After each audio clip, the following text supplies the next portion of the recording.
Have you ever felt that no matter how hard you push yourself, the list of things to do only seems to grow longer? You tick off one task, and 3 more appear in its place. It's like you're trapped in an endless loop, working harder but never really moving forward. For many managers and leaders, this isn't just a passing frustration. It's the reality of their daily lives. The truth is, it's not the weight of the work itself that crushes us. It's the way responsibility is handled. Every task, every problem, every decision is like a monkey waiting to jump on someone's back. And if you're not careful, those monkeys will climb all over you until you can barely breathe. Let me tell you a story about Sam. Sam was a newly promoted manager, full of energy and ambition. He was the kind of person who believed that hard work could fix anything. When he first took charge of his department, things actually looked promising. His energy lifted the team, morale went up, productivity rose, and for a short while, everything seemed to click. But slowly, cracks began to appear. The results that had started so strong began to dip. At first it was subtle, a missed deadline here, a small mistake there, but soon it snowballed into something much bigger. Sam responded. The only way he knew how, by working harder. He stayed late, came in on weekends, and pushed himself relentlessly. Yet no matter how much he sacrificed, the results kept slipping. The toll was brutal. His health began to suffer, and his family felt the strain. His wife noticed he was never really present. His children started asking why he wasn't around. At work, his exhaustion showed in his face, in his tone, in the way he carried himself. And the cruel irony was that the harder he worked, the less effective he became. Finally, his boss, Alice, called him in. She wasn't angry at first, but she was deeply concerned. She pointed out the downward spiral and asked him what was going on. Sam confessed that he felt like he was doing the work of 2 people and still falling behind. Alice gave him a sharp reply that cut right to the truth. If you're doing the work of 2 people, tell me who the second person is so I can fire them. That was the wake-up call. Sam realized he had been carrying monkeys that didn't belong to him. Instead of training and trusting his team, he had been picking up their tasks, solving their problems, and holding all the responsibility himself. In trying to help, he had actually made things worse. Feeling lost, Sam reached out to a trusted family friend, the 1-minute manager. This man had a reputation for getting extraordinary results without burning out. He wasn't constantly stressed, he wasn't drowning in tasks, and yet his teams delivered every time. Sam needed to know his secret. When they sat down for lunch, Sam poured out his frustrations. He described the endless meetings, the paperwork, the constant interruptions from staff who seemed unable to move without his say-so. He admitted he felt trapped, like a hamster on a wheel, always running but never getting anywhere. The 1-minute manager listened quietly. Then he said something Sam would never forget. The problem isn't your workload. The problem is your monkeys. Sam looked puzzled. The 1-minute manager explained. Every time one of his employees brought him a problem without a solution, and every time Sam said, "Let me think about it and get back to you," the monkey, the responsibility for the next move, jumped from their back to his. From that moment on, the employee would follow up again and again, waiting for him to decide, and with every monkey he accepted, his freedom shrank. Sam suddenly saw it clearly. He had been picking up monkeys left and right. His staff had learned that if they handed their issues to him, he would carry them, so they kept doing it. The result, he was crushed under the weight of monkeys that never should have been his to begin with. The 1-minute manager leaned in and said firmly, "Managers who don't learn to manage monkeys become bottlenecks. They block progress, they burn out, and worst of all, they train their people to stay dependent. Then came the warning. Being indispensable is not security, it's a trap.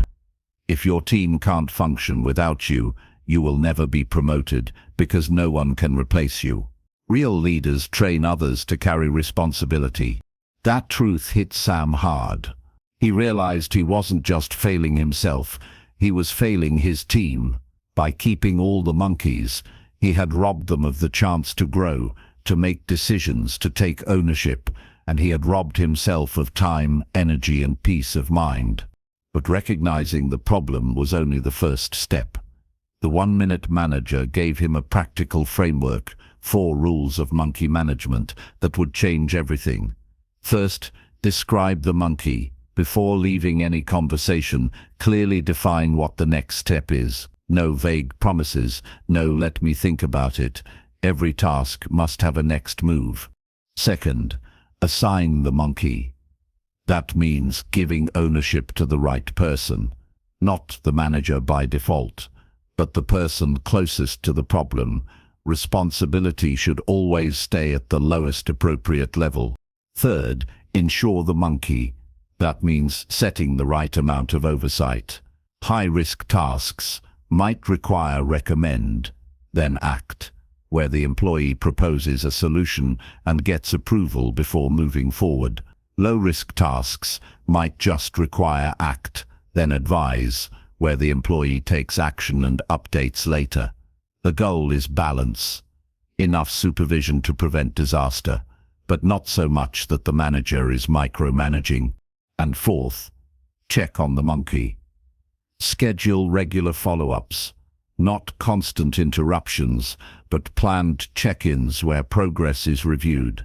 This keeps accountability clear without putting the burden back on the manager. Sam started applying these rules immediately. On Monday morning, when an employee stopped him in the hallway with a problem, instead of saying, "I'll think about it," Sam asked, "What do you recommend?" At first, his team looked surprised. They weren't used to being asked for solutions, but slowly they began to take ownership. One by one, the monkeys went back to their rightful owners.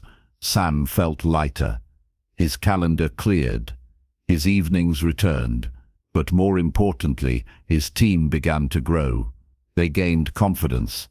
They started solving problems without running to him. Productivity rose again, not because Sam was working harder, but because everyone was. He discovered another powerful truth. Assigning tasks is not the same as delegating. Assigning means giving away small responsibilities, but keeping control. Delegating means handing over full ownership of a project, along with the trust to manage it. True delegation requires preparation, coaching, and patience. But once it takes root, it multiplies a team's capacity beyond anything one person could do alone. Sam saw this in action with Gordon, one of his staff members who had always been quick to pass problems upward. One day, Gordon brought an issue about a product flaw. Instead of fixing it himself, Sam asked him to analyze the problem and come back with solutions. Gordon returned with options, risks, and resources needed. Sam guided him on how to present it to senior management, then let Gordon run the project. Gordon succeeded, and for the first time he felt the pride of true ownership. Moments like this reshaped the culture of the team. People stopped waiting to be told what to do. They started thinking, planning, and leading. Sam was no longer a bottleneck. He had become a coach, a guide, and most importantly, a leader. With this shift, Sam also learned to balance his time. He discovered 3 kinds of time every manager must manage: boss-imposed, system-imposed, and self-imposed. Boss-imposed time is what your superior demands. Neglect it, and you'll only invite more scrutiny. System-imposed time includes the bureaucracy of meetings, reports, and processes. Fight it, and you'll lose. Work with it, and you'll save time. But the most important is self-imposed time. The tasks you choose to take on and the way you protect your discretionary time. For Sam, this was the real breakthrough. By keeping monkeys off his back and coaching his team to independence, he freed up time for the big things: strategy, innovation, building relationships. Instead of constantly reacting, he began leading proactively. His health improved. His family saw him again.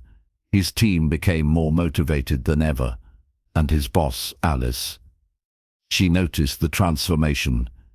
Instead of micromanaging him, she trusted him. Instead of seeing him as a nervous, overworked leader, she saw him as a confident manager in control of his team. The lesson Sam learned is timeless. The world doesn't reward the busiest manager. It rewards the one who creates results through others. Leadership is not about carrying every monkey yourself. It's about teaching others how to carry their own, while guiding them to grow stronger in the process.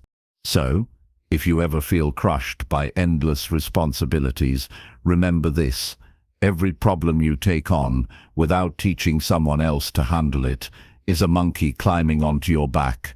Stop collecting monkeys. Start coaching your people, and instead of drowning in tasks, rise above them and lead. Because at the end of the day, success isn't about how many hours you put in, it's about how many people you lift up along the way.